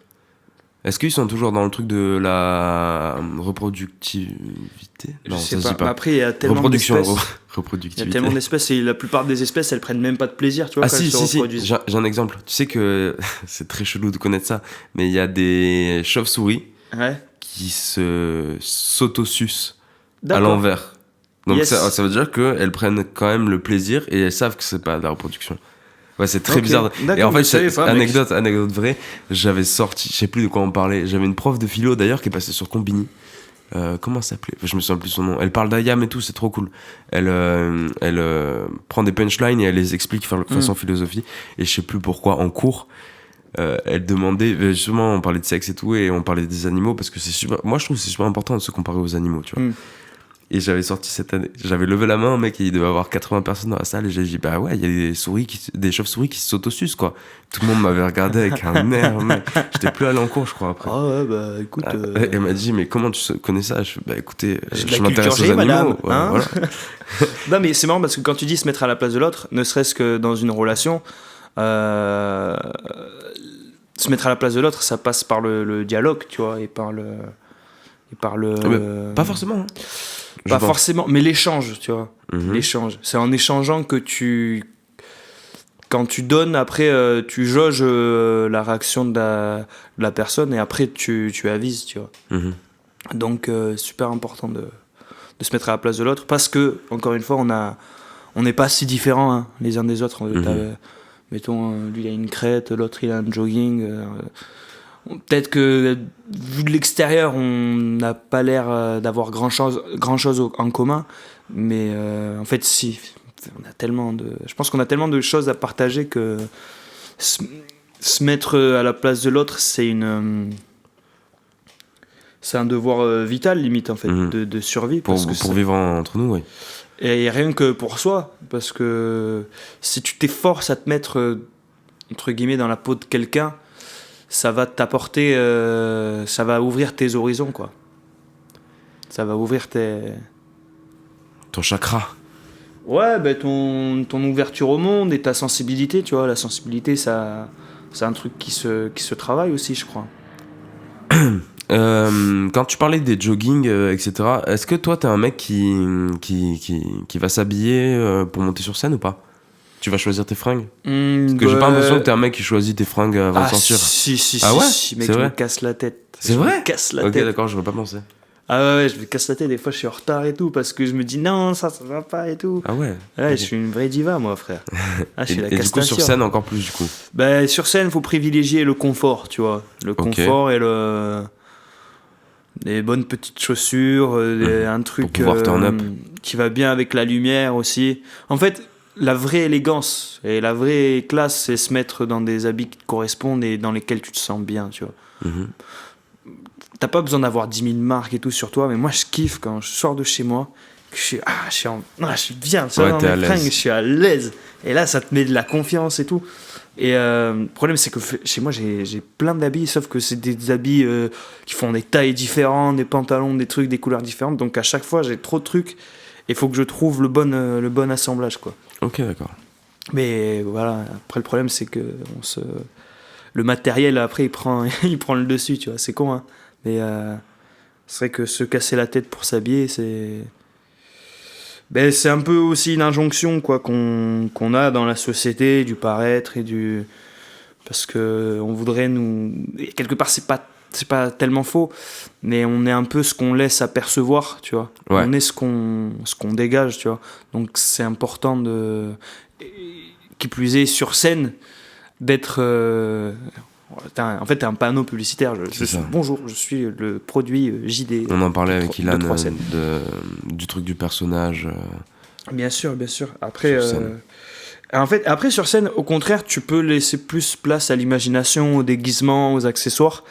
Parce que c'est justement, la scène est un espace où il n'y a plus de limite de convention sociale. Limite, tu pourrais être sur scène à poil comme DJ Alins en train de t'éclater des bouteilles sur la tête parce que c'est un espace magique. Mais sinon, ouais, là j'ai un petit jogging de l'OM, tu vois, des petites ASICS. Le jogging c'est confortable, c'est pas mal. Franchement, je le recommande. Ok. Et puis c'est tellement beau. Moi je trouve ça tellement beau, une fille en jogging. Une fille en jogging? Moi j'adore. Ah, je trouve que c'est. Il y a un truc, moi. Au collège, je me souviens, elles étaient là avec leur petit t-shirt Guess à strass. Le survêt retroussé, tu sais, au niveau de la taille, laissant voir le petit nombril avec le piercing et les petites TN. Cagole, quoi. Ah, mais cagole de France. T'es amoureux des cagoles? Bien sûr, la cagole, c'est tellement important, mec. C'est celle qui mène la société marseillaise, tu vois, celle qui mène la danse. Et on ferait mieux de les suivre parce que c'est les plus belles, les plus indépendantes. Okay, ce genre de mélange, de mix. Moi non plus, j'aime pas les filles qui s'habillent trop féminines, mais pas au point de... Bon, ça dépend tu peux t'habiller. Mais je trouve qu'il y a, je sais pas, un petit charme du jogo, là, je sais pas. Du jogo. Ah, je sais pas, il y a un petit truc, moi j'aime bien, ça veut dire qu'elle est à l'aise, elle est sur le terrain, c'est quoi, elle effrite le choc, vas-y, fais-moi fumer, cousine. Qu'est-ce que tu penses du rap féminin en ce moment? Eh ben moi dans mon groupe, franchement, je vais pas te mentir, il y a une rappeuse qui s'appelle Asinine et vous allez entendre parler d'elle, les gars. Ouais. Moi j'en dis pas plus, mais je vous invite à écouter les sons, là tous les gens, les auditeurs, la cinquantaine d'auditeurs qui va écouter ça. Ouais. Là, tu sais qu'on a un temps moyen de 8 minutes, parlons-en. Alors que le podcast fait 1h50. Ça veut dire qu'il y a des gens qui écoutent juste l'intro et ça veut dire qu'il y a des gens qui écoutent entièrement aussi. D'accord. C'est juste que le temps moyen... Bon bref, et du coup, je pense que le rap féminin, c'est très important. Non, mais en fait, c'est une pratique, je sais pas, c'est comme faire du vélo ou du judo. Pourquoi ça serait plus à des mecs qu'à des meufs, tu vois? Ouais, non mais justement, qu'est-ce que t'en penses d'aujourd'hui? Comment ça a évolué? Parce qu'avant c'était vachement plus R&B, tu vois, les meufs qui chantaient, je suis amoureux de French Rap Queen. French Rap Queen. French Rap Queen. Dédicace. Non, c'est une meuf qui rappe, bon c'est rigolo, mais... Ah, je crois que je vois. Ouais, c'est plutôt humoristique. C'est amusant. Mais non, franchement, Asinine, les gars, vous allez entendre parler d'elle parce que niveau technique, flow, mélodie, rien à dire, frère. Ouais. Franchement, rien à dire. Ouais, je suis assez d'accord. Est-ce qu'il y a des gens qui pourraient s'intégrer au groupe maintenant ou c'est fermé? Non. Ça y est, c'est fermé. Ouais. C'est clos. C'est clos, frère. Et comment tu vois parce qu'il y a beaucoup de groupes qui se séparent. Ouais. Vous en avez déjà parlé de ça ou pas? Bah après, je pense que c'est comme dans un couple, tu vois, si t'aimes les gens, tu dois les aimer dans leur liberté et tu dois être prêt aussi à accepter qu'un jour ils puissent être amenés à partir, tu vois. Et ça, on s'est dit que dans tous les cas, ça peut arriver, tu vois. Ça peut. Comme Jesus, par exemple. De quoi il fait demain? Jesus qui était dans le groupe à la base, qui l'a quitté pour des raisons après, personnelles. Je pense que c'est sur le long terme, quand tu confrontes des gens, c'est comme Secret Story, tu vois, t'enfermes une dizaine de couillons dans une villa, forcément que va y avoir des inimitiés qui vont se créer. Ouais. Parce que je pense qu'à terme, au-delà de la musique, c'est vrai que il y a des tempéraments qui sont peut-être pas faits pour cohabiter ensemble, tu vois. Clairement. Et après, l'essentiel, c'est d'en parler, de poser des mots et après chacun tu vois, trouver une solution respectueuse de chacun. Vous parlez beaucoup entre vous? On parle de plein de choses, ouais. Mais après, on parle pas. Est-ce que vous voyez souvent tous les 8 Ben là, un peu moins parce que. Il y en a qui ont bougé. En fait, avant, il y avait une coloc où il y avait donc Asinine, Briac Sévère, Je m'en souviens très bien. Léo et John Lennon. Donc c'était le basement. En fait, on se voyait super régulièrement. Mais là, depuis que la coloc a pris fin, on est sur Ça y est, notre ils ont tous disposition. déménagé. Ouais, chacun est dans ses petits apparts. Du coup, c'est cool. Tu vois, on a plusieurs studios, endroits où enregistrer. Ok. Mais c'est vrai que là, en plus avec les fêtes et tout, hein, l'été aussi, l'été ça. Ouais, les gens partent. Les gens partent. Donc on est un peu. Maintenant, on essaye de plus de faire une pierre deux coups, tu vois. C'est-à-dire qu'on se voit moins souvent, mais quand on se voit, c'est. C'est productif. Vous partez souvent en plus en voyage pour. Puiser l'inspirateur, bien sûr, bien sûr. C'est important, tu penses, pour toi? Ben, je pense que pour la cohésion de ouf, et c'est tellement bien, et c'est tellement une chance, on a eu la chance de partir hors de Marseille pour faire la musique, mec. Ouais. Ça, c'est un truc de. Je crois que c'est le truc que je préfère, gros. C'est Ah ouais. quand tu loues un petit van et que tu pars en mode rock'n'roll sur la route et après c'est trop bien, genre C'est trop il y cool. a trop une alchimie, un truc qui se crée et ça c'est trop bien. Surtout de partir en dehors de Marseille, ça te fait du bien. Ouais. Si tu exportes le truc, quoi. Ok. Et du coup, c'est quoi la prochaine étape? C'est de partir hors de France? Là, j'aimerais bien, hein. Franchement, même la Belgique, tu vois, la Suisse. Déjà Toujours partir francophone? dans les pays francophones, ouais. T'as un bon niveau d'anglais? Je baragouine. Ouais. Le rap en anglais, ça t'a jamais. Non, frère, notre langue, elle est bien trop puissante. Bientôt riche, ouais. Laissons cela aux mangeurs de gelée et des buveurs de thé. Non, moi, j'aime trop ma langue. Bah, c'est trop cool, mec. J'ai une autre question pour toi.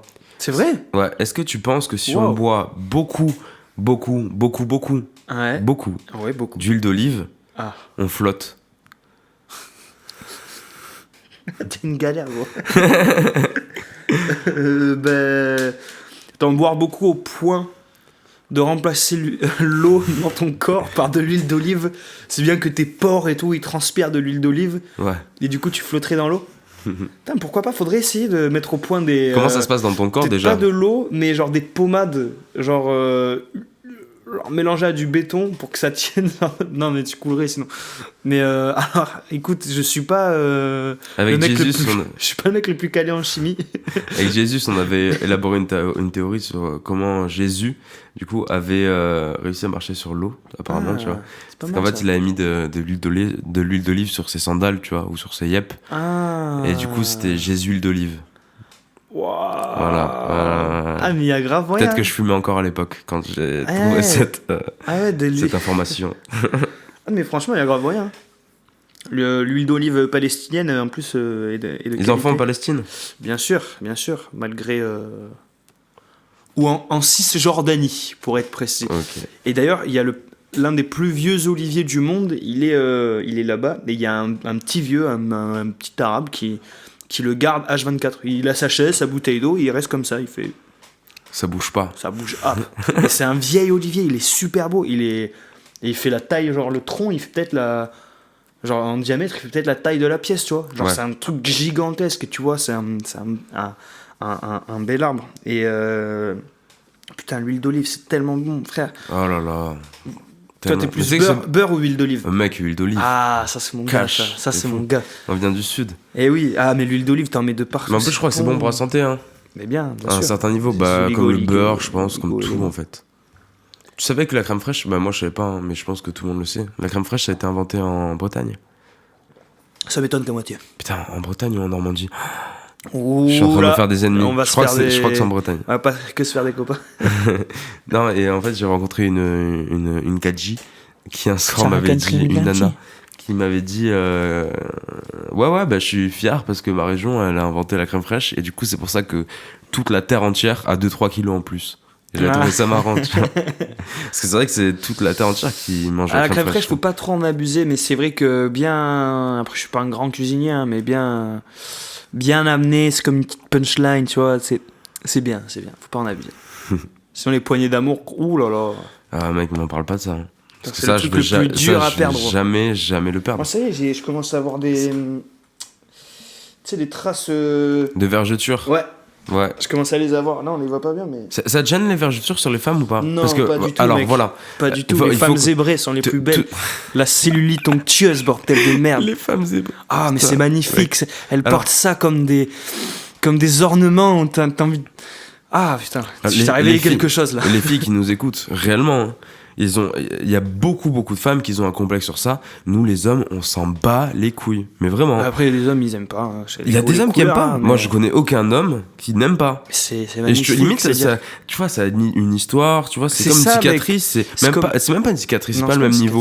cicatrice. Mais c'est beau, quoi, tu vois, c'est comme. c'est pas dérangeant, tu vois. Et il y a beaucoup de femmes qui sont énormément complexées Et ouais, par ça, bah alors que après, je comprends pas du tout, quoi, tu vois. Frère, ouais, c'est comme ça. hein. C'est les canons de beauté. Ouais, je suis même pas 50 beauté parce que. Ben, faudrait que la beauté voudrait que tu sois tout lisse, tout beau, tout machin. Ce qui est un peu triste, ouais. C'est un peu triste après. Tout est dans l'équilibre. Est-ce que quand t'avais des croûtes petits et qu'on te disait gratte pas tes croûtes sinon tu vas avoir des cicatrices, tu les grattais pour avoir des cicatrices? Parce que moi, oui, c'était le Ouais, cas. bah Pour ouais. raconter une histoire après. Mais ça, je sais pas si. T'as Sur des- les genoux aussi, pas mal. Pas Ah mal sur ouais, les mec, genoux. les cicatrices. Mais parce de que genoux. je sais pas, c'est pas naturel. T'as un truc entre. Ah. Ouais, ah non, mais c'est pas naturel. Puis même les cicatrices, ça raconte une histoire de ouf. Comme les tatouages un peu. Ouais. Moi, j'ai pas de T'es- tatouage, moi. Ouais, t'as pas de tatouage. Est-ce que ça tenterait ou pas? Hein? Ça te tenterait? J'en ressens pas le. J'ai pas une attirance. Pourtant, mon grand frère, il est tatoueur, tu vois. Ok. Il- Je sais pas que t'avais un grand frère. T'as un grand frère Un et des grand grandes frère sœurs et aussi. deux grandes sœurs, ouais. Ouais, c'est ça. Et ben moi, j'ai jamais. Je sais pas. Pourtant, il a tatoué mes deux sœurs. Bon, il a pas tatoué mon père ni ma mère, mais. Tu vois, pourtant, il est chaud. Moi, je trouve que c'est vraiment un art, un noble art, tu vois, comme on Ah dit. ouais. Vraiment, c'est orner les corps des gens, leur laisser une marque à vie, c'est une responsabilité, c'est spirituel comme mission, tu vois. Ouais. Mais non, moi, j'ai pas de. Non, j'ai pas de tatouage. Franchement, je C'est pas un truc qui te tente. laisse mon c'est ça. corps Vierge. vierge Ok. de toute souillure. La bière te dirait l'inverse. Hein? La bière que t'es en train de boire te dit l'inverse. Ouais, non, c'est vrai. Et t'as des tatouages, toi? Ouais, j'ai des tatouages. Je compte m'en faire beaucoup. Beaucoup. Désolé, papa, maman, si vous entendez ça. Parce que, ouais, je peux comprendre hein, le point de vue de papa, maman. Bah, bien mais, sûr. ouais, on m'a toujours dit. Enfin, le premier mec qui m'a tatoué, il m'a dit tu vas en faire un, tu vas en faire 45 après, quoi. C'est vrai que c'est. Ouais, moi j'aime beaucoup. Et j'ai hâte d'interviewer un tatoueur. Et ouais, moi j'aime énormément, tu vois, c'est dans le truc de la cicatrice, etc. Il y a un truc un peu sadomaso, enfin, maso, du coup, à faire ça, mais ouais. Non, Ouais, bah, moi j'aime t'acceptes énormément. T'acceptes Pas forcément qu'une qu'il y ait une aiguille histoire. rentre dans ton épiderme, quoi. C'est pas... c'est ça. Puis ouais, j'aime bien. Pas forcément qu'il y ait une histoire, hein, juste l'esthétique ou juste Ouais, un coup de ouais, tête. parce que- Voilà ouais. quoi, tu vois. On est jeune, bon, on s'en bat les Ça couilles. sert à rien, la branlette intellectuelle. Oui, je me suis fait ce tatouage parce que j'ai une moquette verte chez moi. Connard. Non, je rigole, les gars, vous avez des tatouages, vous êtes beaux, vous êtes magnifiques, les filles aussi. Les tatouages, c'est quoi, le petit requin tribal en bas du dos. Vas-y, je kiffe trop. Tu sais quoi, c'est le meilleur tatouage. Voilà. Non, alors respectons les gens avec des tatouages. Parce que c'est. Il y en a, c'est vraiment thérapique. Hein. Il y en a vraiment, ils se font des tatouages parce que. Enfin, je sais pas, j'ai discuté avec des gens, ils Ouais, c'est vouent une thérapeutique. sorte Je suis de. Et moi, je trouve ça trop beau, tu vois. Je trouve ça trop bien qu'il y ait ça, quoi. Mais voilà, méfiez-vous des tatoueurs. Des Malveillants. faux tatoueurs. Ouais. Non, faites attention parce que c'est votre peau quand même. Prenez soin de vous, les gars. Mettez-vous de la crème hydratante. Les gars, les filles, hydratez-vous. Faites attention à votre corps, à ce que vous mangez. Hein. D'accord ou pas? Ah, J'ai on dit une pas der- les prénoms. On dit pas les prénoms. Moi, je m'en fous. C'est lui qui. Moi. j'ai une dernière question qui est très vaste finalement. Et c'est Bardi. Moi, quand je suis très heureux, parfois, j'ai peur Tu vomis. d'avoir le contre-coup. Ouais, quand je suis très heureux, je vomis. Ah. Quand je suis très heureux, j'ai peur d'avoir un contre-coup parfois. Un truc un peu de paranoïa. D'anxiété, ouais. Et donc, est-ce que toi aussi, t'as une peur, quand t'es trop heureux, de dire que... Parce que ça marche en vague, hein. Ça marche en vague. Tu peux pas être heureux toute ta vie, tu peux pas être malheureux toute ta vie. Enfin, tu peux être malheureux toute ta vie, peut-être. Mais en tout cas, tu peux pas être heureux toute ta vie, ça, c'est sûr et certain. Et donc, quand je suis très heureux, parfois, je me dis, c'est triste, hein, mais je me dis qu'il va y avoir le contre-coup. Est-ce que t'as ça ou pas? Ouais, bien sûr, parce qu'on sait déjà que ça va pas durer. On sait déjà que on capte la valeur d'une chose qu'une fois qu'on l'a plus. Donc, quand tu sais déjà ça à l'avance, quand t'es heureux, c'est vrai que c'est un poids sur tes épaules, ce contre-coup que tu sais qui va arriver. Mais après, je pense que le travail à faire, c'est de s'immerger totalement dans la lumière du... En fait, de pas laisser cette pensée-là te poser, voilà, mais de dire ouais, ça va arriver, mais là pour l'instant je kiffe. Ouais, faut kiffer de ouf. Après, tu sais, l'herbe elle est toujours plus verte ailleurs, hein, et on veut toujours ce qu'on n'a pas, donc ça nous donne autant de raisons de trouver un peu de malheur dans notre bonheur, tu vois. Et bon, après, ça je pense que c'est quand même quelque chose d'assez occidental, je dirais. Même si c'est un trait humain. Mais vu qu'on est habitué à tout avoir, on veut toujours plus, toujours plus, toujours plus. Donc, ouais, c'est clair qu'il y a des moments où tu te dis, putain, je vais pas le vivre 2 fois ce truc, tu vois. Je vais pas le vivre 2 fois et... Mais c'est beau de penser comme ça. C'est comme quand t'es en festival, tu sais. Genre, tu vas passer 2 jours de folie et après tu sais, mais tu le sais, gros, tu le sais que tu vas rentrer chez toi, tu vas être déprimé, tu vas... Et c'est vrai que des fois ça peut empiéter sur ton... Parce que tu penses trop à après, tu penses trop à avant, mais t'es pas dans le moment. T'as vu, je fais des rimes. Ouais, ça c'est des problèmes. Ça c'est des problèmes d'après. Moi je me dis souvent ça. C'est bête hein, parfois, mais un exemple à la con, quand je fais la cuisine, je fais vraiment bien la cuisine, tu vois, que je prends 2 casseroles, 3 poêles, etc. Et je mange et tout, et je pense à la vaisselle et je me dis, ça c'est un problème d'après. Ça, tu vois, c'est un problème que j'aurai plus tard. Tu sais, quand j'oublie mes clés ou mes écouteurs chez moi et que je me dis, voilà, pour l'instant, en fait, je suis dehors, donc tout se passe bien. Le problème, il va arriver quand je serai en face de ma porte, tu vois. Ouais, non, mais c'est dur, hein. C'est dur de... Ben, il faut avoir cette pensée-là, je pense. C'est dur. C'est un truc qu'il faut entretenir, mais c'est vrai qu'on est pas mal habitué à être en position de stress tout le temps, machin. Tâchons de mettre notre confiance dans les mains de Dieu, mec. Ouais. T'es croyant? Ouais. Ouais. Comme dirait l'autre, je crois en Mozart et je suis un grand pratiquant. Si vous avez vu ce film, Un illustre inconnu, avec Mathieu Kassovitz, à voir, d'urgence. Ok, d'accord. Mais oui, je suis croyant, ouais. Je pense qu'il n'y a pas de place pour le hasard, frère. Il n'y a pas de place pour toutes ces choses-là. Et après, le mot que tu poses dessus, peu importe. Mais moi, j'appelle ça Dieu, et les gens appellent ça... Mais... J'avais un débat il y a pas longtemps. La religion, en vrai, c'est fucked up. Moi, enfin, quand tu prends du recul, tu vois, la religion, en tout cas aujourd'hui, c'est un peu fucked up parce que ça divise les gens. Alors qu'à la base, toute religion est signe de paix et qu'on doit tous, tu vois. La religion aujourd'hui, c'est un peu fucked up et je respecte ultra. Il y a des valeurs trop bonnes dans la religion, etc. Vraiment. Mais le truc, c'est que si t'es religieux, avant de croire en quelque chose, tu dois croire en toi-même. Parce que il y a beaucoup de gens, tu vois, dans des reportages de prison, surtout en Amérique, tu vois ça. Parce que les mecs, ils vont en prison et c'est des gens malsains, etc. Ils disent, j'ai trouvé la foi en Dieu. Mais pour trouver cette foi, ils ont dû accepter eux-mêmes. Parce que si tu te contentes toi-même dans une religion, c'est ultra triste parce que ça veut dire que tu te raccroches à quelque chose, tu vois. Donc en fait, il faut d'abord croire en toi et après tu pourras croire Bien sûr, mais la religion, c'est l'intime en fait, tu vois, c'est comme moi je trouve que la foi, limite je le place au même rang que la sexualité, tu vois. C'est quelque chose qui est vraiment de l'ordre de ce qu'il y a dans ton cœur et dans ce que tu es toi. Et en fait, il y a autant de religions qu'il y a d'êtres humains quelque part, parce que chaque parcours spirituel, chaque cheminement, il est différent, parce que chaque parcours est fait d'épreuves différentes. Mais c'est vrai que la religion, elle ramène, en tout cas une pratique ou une croyance, elle te ramène à ta condition d'être humain ayant un temps de vie limité sur Terre. Donc c'est vrai que ça implique de croire en toi, de fait, parce que qui dit religion dit un peu quelque part les droits, les devoirs, les obligations. Donc en fait, c'est les pratiquants et tout, c'est le socle du truc, tu vois. C'est eux qui font c'est comme, je sais pas, une musique, un genre musical, c'est les musiciens qui font le genre musical. Le genre musical, il n'existe pas. Il n'existe pas comme ça de naissance. C'est que des gens. Donc en fait,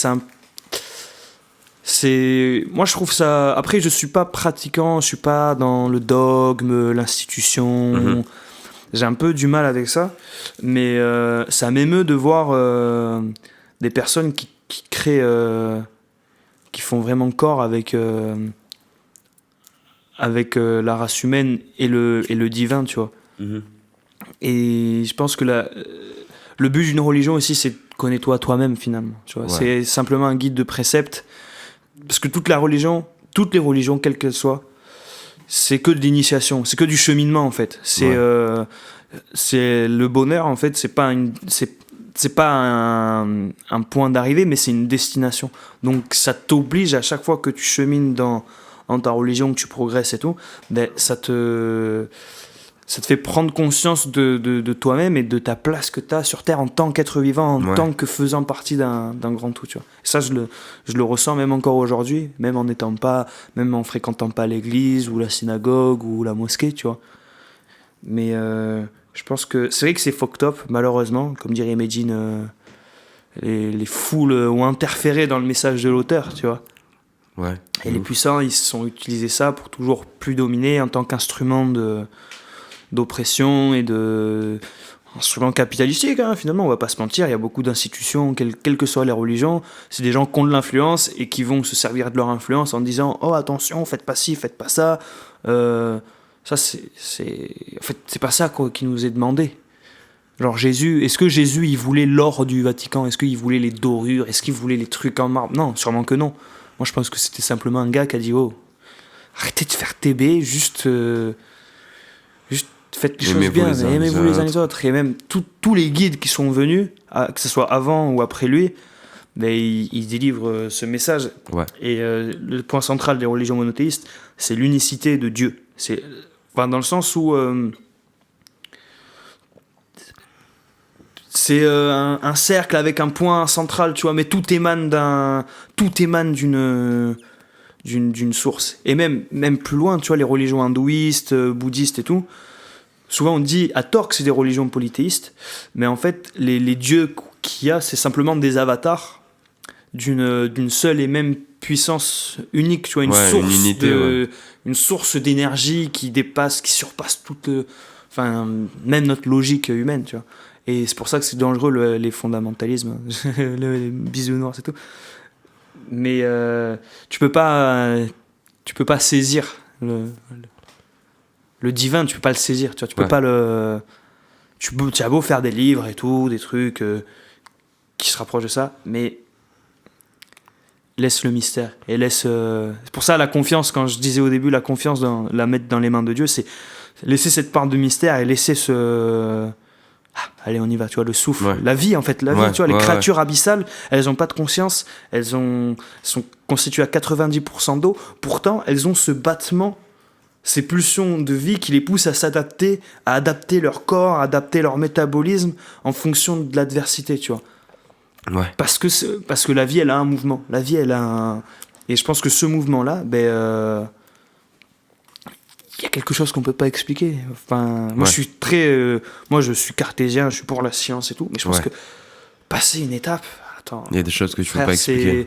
Il y a un ordonnancement de l'ordre des choses, que ça soit dans le tout petit comme dans le très grand, qui nous dépasse, tout simplement. Et je pense que c'est de l'orgueil de vouloir s'affranchir de cette part de mystère. Qui es-tu, toi, petit être humain insignifiant, pour penser que tu puisses être au centre de tout, même au centre de la chaîne alimentaire et tout. Ça me fait pas. Au sommet, pardon, au sommet. Ouais.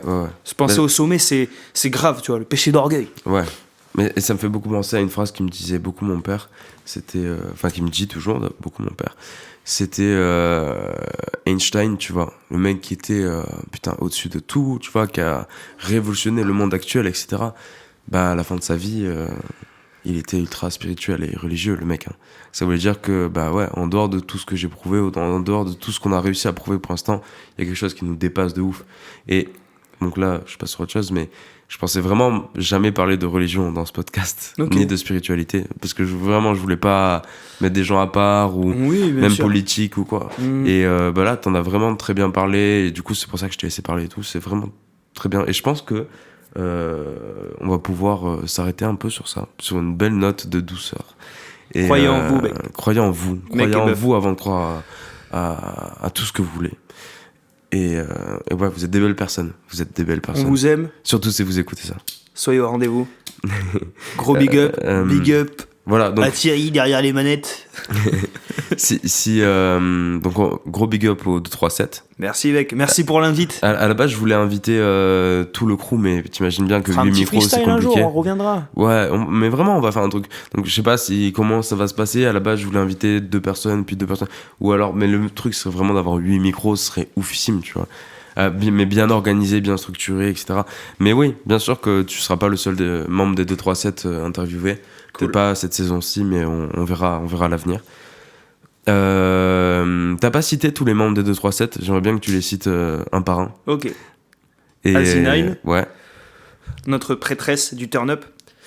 Avec un petit compliment, un petit descriptif derrière à chaque fois. Cusco. L'empereur du flex. John Lennon, évidemment. Le jeune lion, pas de la Teranga, mais de la Drôme, parce qu'on est des campagnards aussi, tu vois. Mike, qui est notre transporteur, notre vortex, ouais. notre portail. Mike. C'est bien d'avoir un type comme ça dans le groupe. Ouais, c'est bien d'avoir des gars qui ont le permis. Hein. Non, mais quelqu'un qui mène Pico, un peu... notre jeune aviateur, notre jeune... explorateur long courrier qui a fait un trip. Faudrait que tu l'invites pour qu'il te parle de son trip en Amérique du Sud. Ok. Donc, Pico, Suleiman, la force tranquille. Suleiman avec qui je me suis échappé de tir de flashball pendant que Cusco s'en prenait un dans le tibia. Ce sera une autre histoire. J'en parlerai avec eux, mais intéressant. Qui joue... Je crois que j'ai oublié. Briac Sévère. L'enfant génie. L'enfant génie. L'enfant génie, bien sûr. T'as pas le droit d'avoir 2 trous. Mais attends, il y en a combien? Putain. Cusco. Suleiman. Pico. Mickey. Toi. Briac. Asinine. Non, je l'ai dit. Non, je crois que tu l'as pas dit. Asinine, Pico. Putain, désolé les kills, frère. Je suis fatigué, je suis rentré à 4h du matin hier.